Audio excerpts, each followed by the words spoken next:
There's a specific kind of exhaustion that has nothing to do with your job, your schedule, or even your health. It's the kind that settles in quietly, like fog creeping through the corners of your life, after a certain person shows up. You don't fight, you don't even have a reason to be upset, but suddenly your sleep isn't as deep. Your mind feels heavier, your motivation fades, and the things that used to bring you joy now feel muted. If you've ever wondered why your energy crashes when someone walks into the room, or why your life starts to stall after you get close to someone, this message is for you. Not all connections are healthy. Some people, no matter how charming, kind, or familiar they seem, carry a frequency that clashes with yours. And it's not personal. They may not even know it. But their presence can subtly drain your peace, your focus, and even your fortune. You start second-guessing yourself. Projects fall apart. Relationships become strained.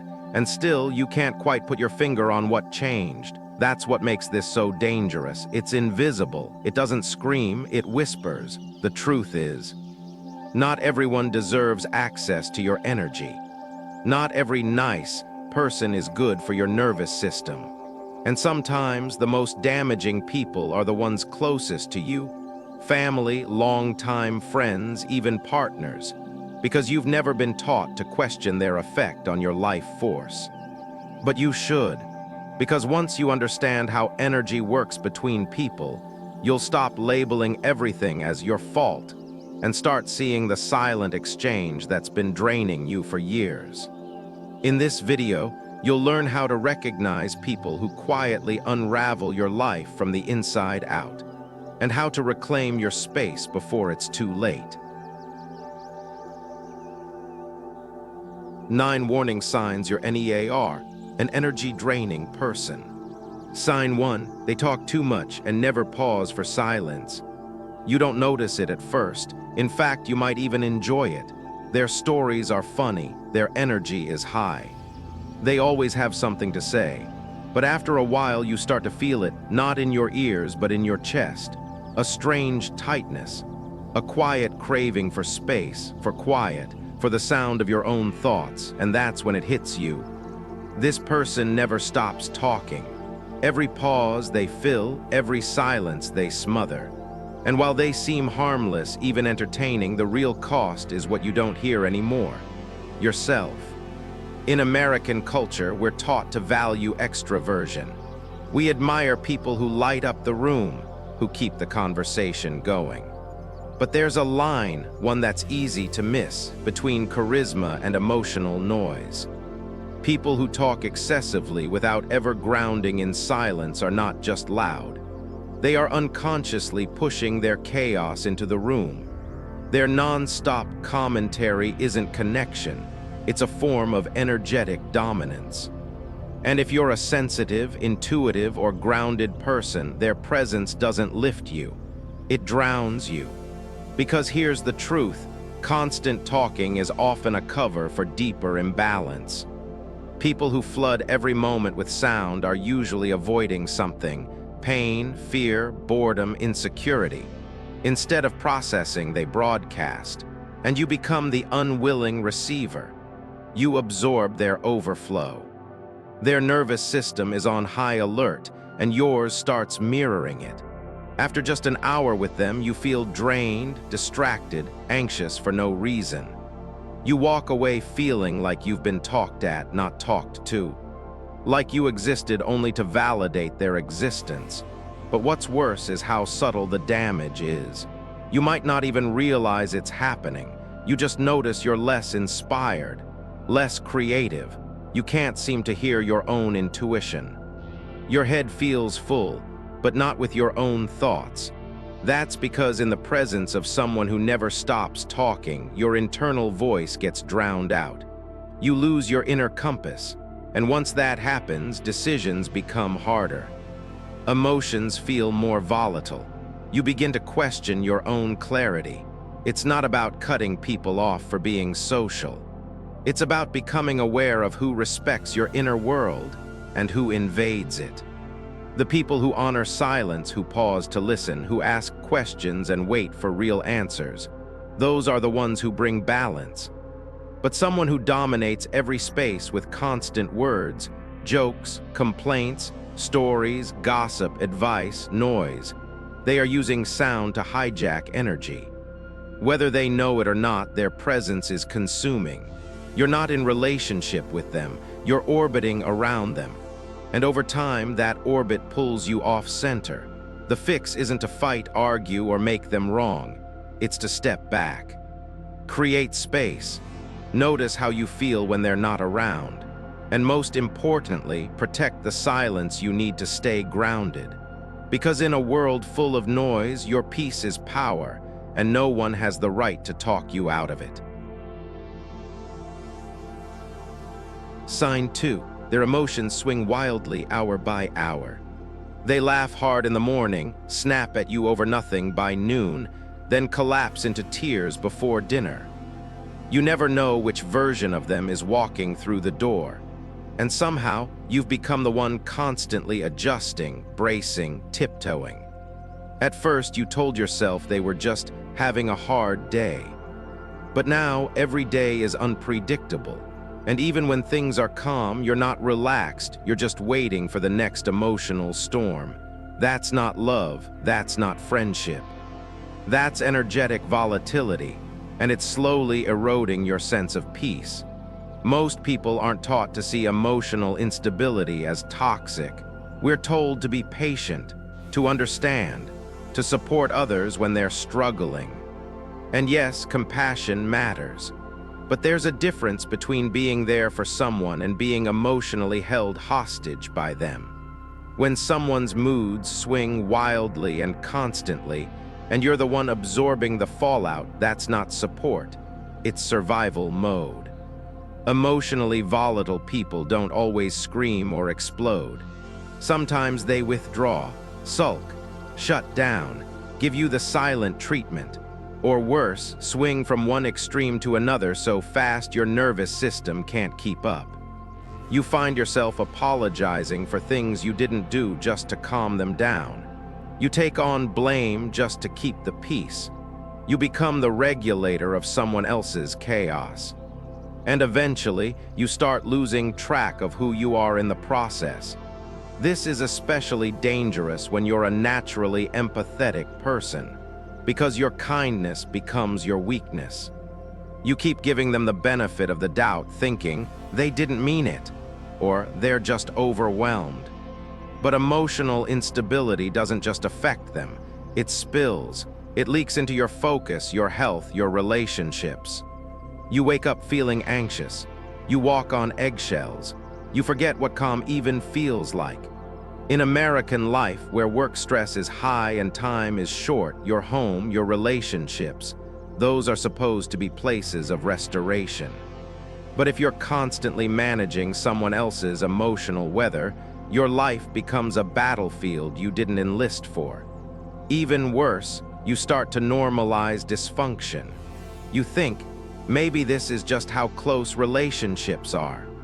It's not, and here's something you need to hear. Someone who truly values you will not make you question your own stability. They won't flip your world upside down because they haven't learned to manage their own emotions. You're not their therapist. You're not their emotional punching bag. And you're not responsible for translating their moods into something safe and understandable. That's their work, not yours. Watch out for the patterns. Frequent overreactions, emotional outbursts over minor issues, shifting from warm to cold with no warning, using guilt or silence to manipulate your response. These aren't just mood swings, they're energetic landmines. And when you stay close to someone like this for too long, you stop being yourself. You become a version of you that's always calculating, always anticipating, never resting. This kind of relationship, whether romantic, platonic, or familial, can take years off your life. Your body starts carrying the stress, headaches, sleepless nights, fatigue you can't explain. Because your nervous system isn't built to ride someone else's emotional roller coaster every single day. It needs safety, predictability, emotional maturity, and when that's missing, it starts to shut down. The worst part? People with wild emotional swings often make you feel like the unstable one. They flip the script, gaslight, accuse you of being too sensitive or not understanding. But you're not crazy. You're responding to a toxic pattern with perfectly natural signals: exhaustion, confusion, and a deep desire to escape. So here's your permission. You don't owe anyone access to your energy just because they're going through something. You're allowed to create space. You're allowed to stop fixing. You're allowed to protect your peace. Because if someone refuses to regulate their own emotional state and expects you to carry the burden, it's not your responsibility to stay. Your peace isn't selfish, it's sacred. And no connection, no matter how long-standing, is worth the cost of constantly losing yourself. Sign 3. You always find yourself cleaning up their mess. They always say they didn't mean for things to turn out this way, but somehow every mess ends up in your lap. You're the one explaining their behavior, covering for their mistakes, taking the heat for things they set in motion but never take responsibility for. And while they act surprised or helpless, you're the one left holding the consequences every single time. This isn't a one-off mistake, it's a pattern. One they may never admit, but that your body already knows. Your stomach tightens every time their name lights up your phone. You hesitate before inviting them anywhere, because you know, wherever they go, something unravels. And you'll be the one piecing it back together. These people aren't always malicious. In fact, many are deeply insecure. They make impulsive decisions, ignore consequences, and expect someone else to handle it. That someone. It's usually the most responsible, most empathetic person around. The one who knows how to fix things.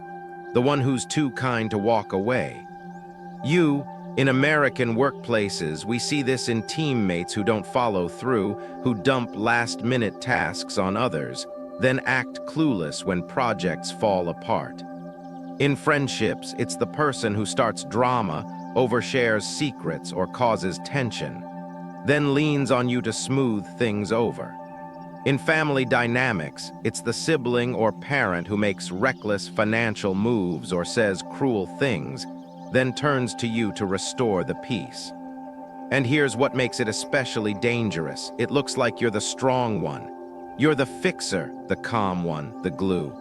But inside, you're tired, you're resentful, you're emotionally overdrawn. You've been put in charge of someone else's consequences, and it's killing your joy. Cleaning up someone else's mess once in a while is called support. Doing it constantly is called emotional labor. And when that labor goes unacknowledged, unappreciated, and unpaid, it becomes exploitation. Whether they know it or not, they are outsourcing responsibility to you. And the longer you carry it, the more invisible you become. You start skipping your own needs to meet theirs, canceling your plans to help with their emergencies, editing your truth so they won't spiral. But here's the hard truth. People who repeatedly create chaos and never learn from it aren't just messy. They're choosing to stay emotionally immature because someone else is cleaning up after them. Your willingness to rescue is enabling the cycle. And over time, you become the villain in their story. Because eventually, you'll say no. You'll draw a boundary, you'll push back. And in that moment, they won't thank you for all the times you stepped in. They'll call you cold, distant, selfish. That's how deep the pattern goes. They believe your emotional labor is a given, not a gift. So ask yourself, how many times have you played mediator in situations you didn't create? How many hours have you spent calming storms you didn't start? How many times have you sacrificed your peace so someone else could avoid the consequences of their own choices? It's not your job to be the buffer for someone's immaturity. It's not your role to carry burdens that don't belong to you. And it's not selfish to let someone face the results of their own behavior. In fact, that's often the only way they grow. If every time they stumble, you're there with a broom and an apology, they'll never learn to walk steady. And you'll never know what your life could look like without someone else's disaster at your feet. Your time, your peace, your emotional bandwidth, they're not infinite. Stop spending them cleaning up for someone who won't even bring a dustpan. You don't owe anyone a life without consequences. But you do owe yourself a life without constant cleanup. Sign 4, every time you share your dreams, things start going wrong. You finally feel excited about something. A new job lead, a side project, a trip you've been saving for. You share it with someone close, maybe even with pride. And then it stalls. Things go sideways, the momentum vanishes, and what's worse, it's not the first time. You start to notice a pattern. Whenever you speak your goals aloud to them, something goes off track. Coincidence? Maybe. But your gut says otherwise. This isn't superstition. It's energetic misalignment. Not everyone has the capacity to hold space for your growth. Some people, often the ones closest to you, carry frequencies that interfere with your forward motion. They smile, they nod, they may even say, "That's amazing," but underneath there's resistance. Doubt, envy, or fear, and you feel it even if you can't explain it. It's the pause before they respond, the sideways comment, the lack of genuine excitement in their eyes. Here's the truth. Your dreams are sacred, not because they're big or flashy, but because they're yours. And sharing them requires trust, not just in someone's character, but in their energy. Do they celebrate with clarity? Or do they unconsciously leak uncertainty into your vision? Because when someone carries self-doubt, scarcity, or jealousy, that energy doesn't stay contained. It bleeds into the space between you. It touches what you create. In American culture, where ambition is valued but competition runs high, this pattern is especially dangerous. Sometimes the very people you hope will cheer you on secretly resent your courage. Not maliciously, often it's because your movement highlights their stagnation. Your clarity reminds them of their confusion. Your risk-taking triggers their fear of change. And instead of reflecting, they subtly shut your energy down. It's not always in words. Sometimes it's in delayed responses, deflection, changing the subject, a low hum of sarcasm, or worse, they turn your dream into a warning. Be careful. That's a tough industry. Don't get your hopes up. You walk away wondering if you were foolish to dream in the first place. You weren't, but you were speaking life into something delicate and placing it in a space that couldn't protect it. Over time, this can do real damage. You stop sharing ideas. You downplay your goals. You wait for proof before you say anything. And without realizing it, you shrink your vision to match someone else's comfort zone. You start building small, not because you want less, but because you're trying to stay safe from someone else's invisible resistance. Protecting your dreams doesn't mean isolating yourself. It means becoming discerning. Who energizes you when you speak possibility? Who offers questions that expand, not deflate? Who listens without layering your vision with their old wounds or unhealed fear? These are the people you need in your creative circle. Because when you speak your dreams into a field of doubt, they struggle to root. But when you speak into belief, even quiet, gentle belief, they grow faster than you imagined. You're not imagining the blocks. You're responding to energy. And once you start noticing how different people feel when you talk about what matters, you'll understand why some goals thrive and others never make it past the idea stage. Here's your reminder. Your vision doesn't need approval to be valid. And your path doesn't require someone else's comfort to be real. Share carefully. Protect wisely. Not everyone deserves front row access to your becoming. The next time something meaningful sparks inside you, take a pause. Ask yourself, does this person amplify or diminish? Are they a mirror of possibility or a magnet of fear disguised as advice? You'll know by how your body responds when they speak. Your dreams are seeds. Don't plant them in shallow, rocky ground. Find the soil that welcomes growth, and keep your distance from anything that silently chokes the roots. Sign 5, they have no boundaries and demand constant access to you.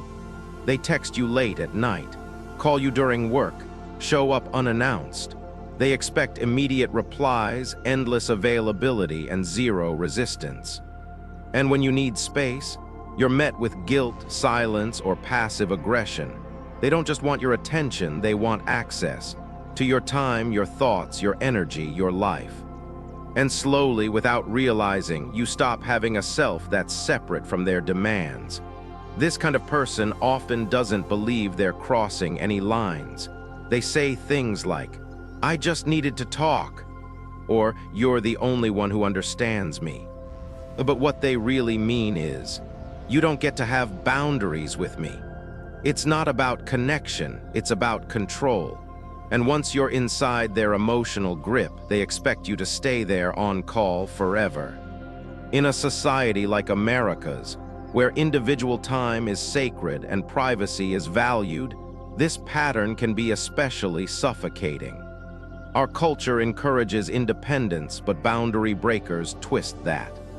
They see your independence as abandonment, your no as rejection, your silence as a threat, and they react not with respect but with pressure.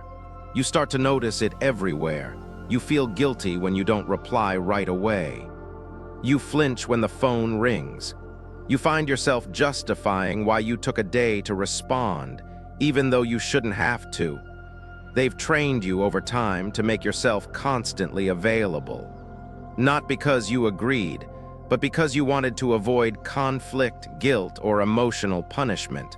What's worse is how they wrap it in emotional language. "I miss you. I need you. I just want to feel close." And for anyone with a compassionate heart, that's hard to push back on. But real closeness is chosen, not demanded. Love honors space. Friendship respects rhythm. If someone equates constant contact with closeness, they don't understand intimacy, they only understand control. These people rarely ask how you are unless it leads back to them. They fill your time with their stories, their problems, their thoughts. And when you finally carve out time for yourself, they act hurt or distant. They won't say it outright, but the message is clear. "I do like when you put yourself first." This isn't care, this is consumption, and it burns you out, because even when you're not with them, they occupy your mind. You rehearse conversations. You anticipate reactions. You filter your truth to avoid setting them off. And gradually, your life becomes less about living and more about managing their response to you. Healthy people understand boundaries. They don't need a 24/7 emotional feed. They respect, "I'm busy. Not today. Let me get back to you." Unhealthy people take boundaries personally. They turn them into a story of rejection or abandonment. But your boundary isn't a betrayal. It's a declaration of self-worth. Ask yourself, how often do you feel anxious when you see a message from them? How often do you delay replying out of dread, not disrespect? How many times have you ignored your own needs just to maintain peace with someone who refuses to give you breathing room? If the answer is often, you're not in a relationship. You're in an emotional agreement where you're expected to be their lifeline, their therapist, their constant presence. And that is not sustainable. It's okay to be less available. It's okay to silence the phone, to take hours or days to respond. It's okay to say, "I care about you, but I need space." And if that sentence threatens the relationship, that's not a relationship worth keeping. Your peace doesn't require permission, and your time isn't a community property. The people who truly value you will never resent the time you take to return to yourself. The ones who do, they were never looking for love. They were looking for ownership. Sign 6. They're financially unstable and emotionally entitled to your support. They always seem to be in crisis. Rent due, bills piling up, job on the line. There's always a new emergency, a fresh story about how life's been unfair to them again. And somehow it always ends with you feeling pressured to help. Not because they ask directly, but because the weight of their struggle lands in your lap like a silent demand. You're not just their friend or partner. You've become their fallback plan. At first, helping felt right. You care. You want to support the people you love. That's human. That's generous. But over time, a pattern reveals itself. They never get ahead. They don't shift their behavior. And worse, they expect your help as if it's owed. There's no gratitude, no long-term change. Just an unspoken assumption that you'll keep showing up, keep giving, keep rescuing. It's not partnership. It's emotional debt collection. In a culture like America's, where personal responsibility is both a value and a survival skill, this dynamic becomes especially dangerous. Because while you're busy saving someone from their own choices, your own life starts to slow down. You stop investing in your future. You avoid conversations about money. You feel guilty for doing well, and in some twisted way, their chaos becomes your ceiling. You're not building together, you're carrying both your life and theirs. They may not say it out loud, but their energy tells you, if you love me, you'll help me again. And if you ever try to set a boundary, cue the emotional guilt. You've changed. You used to be there for me. It must be nice to have money. They don't want partnership, they want relief, and they've chosen you to provide it. But here's what's often overlooked. Money is energy. It reflects values, patterns, mindset. People who are chronically unstable with money often carry deeper blocks: impulsiveness, avoidance, entitlement. And when you tie yourself to that without boundaries, their lack becomes your lack. Their fear becomes your anxiety. Their reckless choices ripple into your peace. Watch for the signs. They borrow but don't pay back. They ask for just this once repeatedly. They spend on wants, not needs, while asking you for essentials. They make you feel like withholding support makes you heartless, even if their behavior never changes. That's not financial hardship. That's financial manipulation. And let's be clear, needing help is not shameful.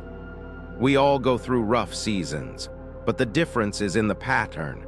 Do they take steps to change? Are they open about their situation without expectation? Do they listen when you set limits or guilt you for having limits at all? Support requires effort on both sides.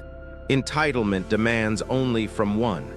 If you've been cast in the role of rescuer, ask yourself, what is this costing me? Not just financially, but emotionally. Are you anxious when payday arrives, wondering what they'll need next? Do you feel resentful but too guilty to say no? Do you fear that if you stop helping, the relationship will collapse? That's not generosity. That's survival mode. You are not selfish for protecting your stability. You are not cold for refusing to fund someone's denial. And you are not obligated to bankroll someone else's unwillingness to change. Your success should not come with a secret tax. The truth is, healthy relationships are built on mutual respect, including financial respect. If someone can't honor your boundaries with money, they won't honor your boundaries anywhere else either. It's all connected. You don't owe anyone your savings. You don't owe anyone your future security. You don't owe anyone your sleepless nights of budgeting just so they can avoid growing up. You are allowed to say, I can't support you financially anymore. You are allowed to say, I need you to take responsibility for your own life. And if that ends the relationship, then it was never love. It was a transaction disguised as connection. Sign 7. Their eyes are cold, like there's no light behind them. They smile at the right time. They say all the right things. They even do nice things for you, but something still feels off. You can't explain it in words, but your body picks it up first. It's in the way they look at you, or rather, through you. Their eyes don't sparkle, they don't soften. There's no warmth, no welcome, no sense of home when they look your way. Just a dull, blank stare that leaves you uneasy, even when everything else seems perfectly fine. We often overlook eye contact because we're taught to focus on behavior, what people do. But in reality, the eyes are the clearest mirror of who someone is. And when someone's eyes feel lifeless, distant, or cold, that's not just a personality quirk. That's a frequency warning. In American culture, eye contact is deeply tied to trust. We're taught that confident, honest people look you in the eye. That's only partly true, because some of the most emotionally dangerous people maintain strong eye contact, but with no soul behind it. Their gaze isn't connection, it's calculation. And if you pay attention, you'll notice it doesn't feel safe. It feels like surveillance, like they're watching, analyzing, collecting, but not feeling anything. These are often the people who seem perfectly functional. They hold jobs, maintain relationships, present well in public, but emotionally they're disconnected from themselves, from you, from empathy. And that disconnection is dangerous, not because they intend harm, but because they don't register the harm they cause. They move through the world logically, strategically, but without heart. And when someone lives without heart, they can't truly care about yours. You'll see it in the moments that matter, when you're vulnerable and they don't flinch, when you cry and they just blink, when you share something meaningful and their response is hollow, automated off. You walk away wondering if you overreacted, if you're too sensitive. But deep down, you know, that interaction should have felt different, warmer, more human. And here's the hardest part. These people often think they're the stable ones. They don't react emotionally, so they believe they're in control, mature, strong. But strength without compassion is a mask. It's emotional emptiness posing as stoicism. And when you stay close to someone like that for too long, you begin to mirror them. You laugh less, feel less, speak less. Your warmth starts to freeze over just to match their temperature. In relationships, romantic, platonic, or professional, this creates deep loneliness. Not because you're alone, but because you're unseen. You can sit next to them, sleep next to them, live years beside them, and still feel like no one's really with you. Because they're not. They're watching, reacting, but never truly present. You may find yourself over-explaining emotions just to get a flicker of response, or downplaying your needs to avoid their cold indifference. You might even start wondering if you're the problem. You're not. You're simply standing in front of someone whose eyes never learned how to receive another person fully. And that has nothing to do with your worth. What matters is this. Your intuition is real. That chill you feel when their eyes lock with yours isn't paranoia. It's your nervous system picking up the absence of emotional safety. And once you notice it, you can't unsee it, nor should you. You deserve connection with people who see you, not as a concept, not as a function, but as a full, living, emotional being. People whose eyes soften when you speak, whose gaze holds warmth, not calculation, whose energy says, "I'm here with you," not, "I'm monitoring you from behind a mask." Pay attention. If someone's eyes never light up, if they never reflect softness, presence, or resonance, it doesn't matter how well they perform care. Without light behind their eyes, there is no safe place for your light to land. Sign 8, you feel like you have to perform to be around them. You check your tone before you speak. You rehearse how you'll say something small, like a request or a boundary. You laugh when you're not amused. You nod when you don't agree. And after spending time with them, you feel drained, not because of what they did, but because of how much you had to pretend just to keep the peace. That's not connection. That's performance. Some relationships don't feel like relationships. They feel like auditions. You're constantly tweaking yourself, editing your truth, softening your edges so the other person doesn't get defensive, offended, distant, or angry. And while they might never say, "Change who you are," the pressure is unspoken but powerful. You know exactly which parts of yourself are not welcome, and so you hide them. In American culture, where authenticity is praised but conformity is often rewarded, this dynamic is especially sneaky. We grow up learning how to be likable, how to read the room, how to adjust our energy to avoid conflict. But when that adjustment becomes constant, involuntary, and exhausting, it's no longer social intelligence, it's self-erasure. The person you feel this way around might not be a bad person. They might even say they love you. But love without emotional safety isn't love. It's tension management. And when your body has to stay on alert around someone, that's not compatibility. That's survival. You'll know it by the way your nervous system responds. Tight shoulders, shallow breath, a subtle dread before seeing them. And afterward, a foggy feeling. Like you were present but not fully yourself. Like your real self had to step aside so the acceptable version could take the wheel. This happens in all kinds of relationships. Romantic, family, work, even close friendships. The common thread? You feel more on than real. You become the supportive one, the funny one, the easygoing one, anything but the vulnerable, complicated, fully human version of you. And here's where it gets dangerous. Over time, this performance becomes automatic. You stop noticing how much effort it takes to be around them. You start blaming yourself for feeling exhausted. You tell yourself, maybe I'm just introverted, or I need to toughen up. No, you're not broken, you're just overextended.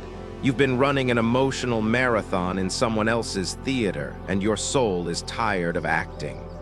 When a relationship requires you to shrink, filter, or contort yourself just to maintain peace, you're not in harmony. You're in imbalance. True connection feels like exhale. It makes space for awkwardness, conflict, silence, emotion. It doesn't punish you for being unpolished. It welcomes the mess because it's rooted in trust. But someone who can't handle your authenticity will always demand performance. They'll reward your smiles and punish your boundaries. They'll pull away when you get honest and lean in when you play the role. And slowly, without realizing, you start associating love with shape-shifting. You forget what it feels like to be seen without the need to entertain or impress. So ask yourself, who do you feel most free around? Who lets you exhale? Who listens without scanning for threat or offense? And more importantly, who makes you feel like your real self is too much, too intense, too emotional, too opinionated, too needy? You're not too much. You're just too honest for the wrong environment.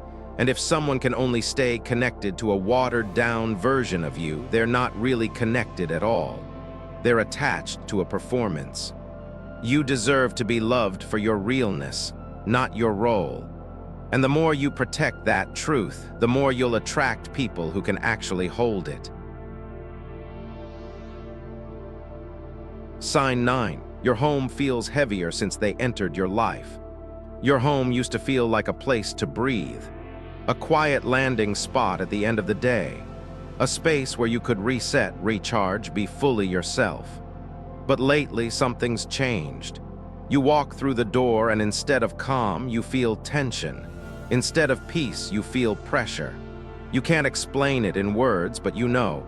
The energy shifted right around the time they came into your life. Maybe they live with you. Maybe they just visit often. Maybe they don't even enter your home physically. But their presence now lingers in your space, your routines, your conversations. And what used to feel light now feels heavy. This isn't about clutter. It's not about design. It's about vibration. Some people carry energy that spreads like smoke, silent, invasive, and suffocating. In the American lifestyle, especially where homes are sacred zones of control and identity, this shift is alarming. Your home is supposed to be the one place where the outside world can't touch you. But when someone with unbalanced, chaotic, or emotionally volatile energy enters that space, they bring the storm with them. And suddenly, even your safe place doesn't feel safe anymore. You notice it in subtle ways. You start avoiding certain rooms. You sleep less soundly. You argue more often with your partner or feel more irritable with your kids. You light candles, open windows, rearrange furniture, trying to shake off the weight. But it's not the layout. It's not the lighting. It's the frequency that changed. People don't have to scream or throw things to disrupt a space. Sometimes it's the person who constantly complains, the one who gossips, brings negativity, or turns every conversation into a vent session. Sometimes it's someone whose energy is cold, emotionally shut down, but still manages to affect everyone else just by being there. The shift is subtle, but the effect is real. Your home doesn't feel like yours anymore, and over time, the consequences build. You don't invite friends over as often. You stop doing the rituals that made your space feel nourishing. You lose the motivation to clean, to cook, to care for the environment around you. Why? Because part of you no longer feels welcome in your own home. You're accommodating someone else's frequency, and that frequency is misaligned with peace.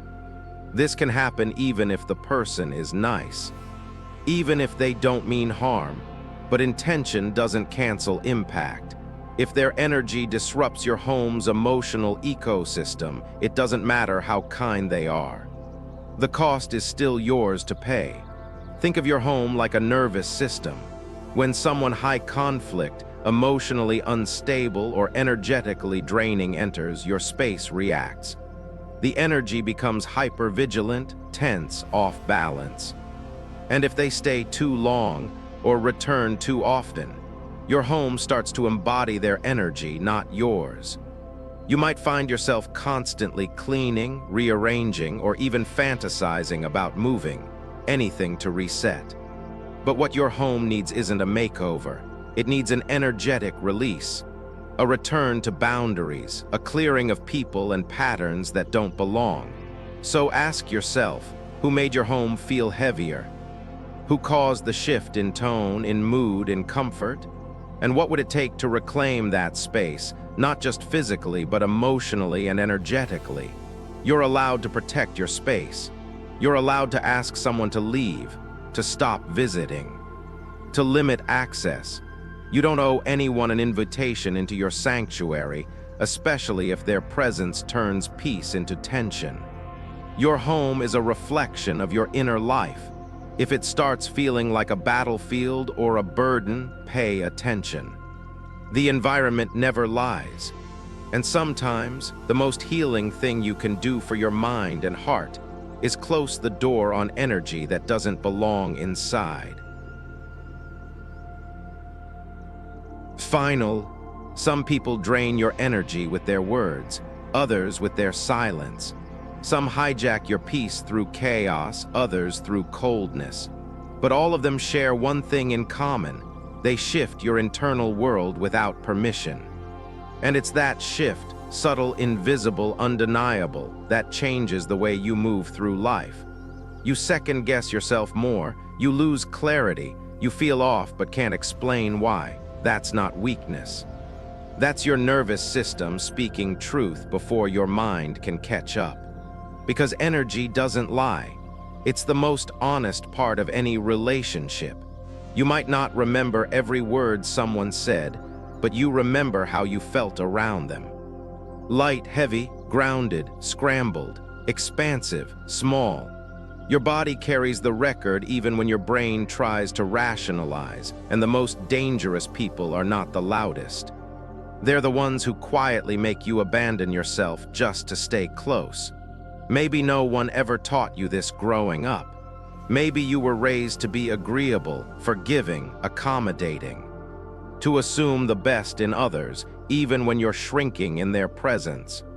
But it's time to see the pattern for what it is, not a test of your kindness, but a leak in your spirit. And every day you stay in that energy is a day you betray your own balance. This isn't about blame or judgment or labeling others as bad. It's about recognizing mismatch. Some people don't fit your system. Not because they're evil, but because they carry storms you weren't built to absorb. And you have the right to walk away without apology. There's a science to energy, just as real as sound waves and temperature. Some environments regulate you. Some people restore you. Others deplete and confuse. When you start making choices based on how you feel, not just what looks good on paper, you begin the slow return to your own center. So before you try to fix one more relationship, rescue one more person, explain one more boundary, ask yourself this: who makes me feel like home within myself, and who makes me feel like I've gone missing? Your answer is the map.